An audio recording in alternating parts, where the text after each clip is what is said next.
સામે ચાલી પડો. સરસ આગળ.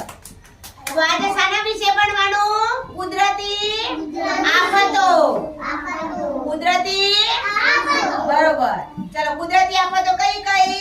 એક તો ભૂકંપ આવે, ધરતીકંપ થાય. ધરતીકંપ થાય ધરતી શું થાય? ધ્રુજવા લાગે. શું થાય?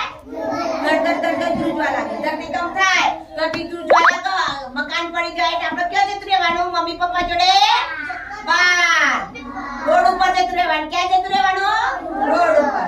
બીજી કુદરતી આફત કઈ? આગ લાગે. શું લાગે? આગ લાગે એટલે આપણે શું કરવાનું? મમ્મી પપ્પા જોડે બહાર જવાનું. આગમાં આપણે રહેવાનું નહીં. આગથી દૂર જતું રહેવાનું. નહીં કે આપણે બળી જઈએ, સળગી જઈએ. આપણે સળગી જઈએ ને. હા. પછી બીજી કુદરતી આફત કઈ? નદીમાં પૂર આવે.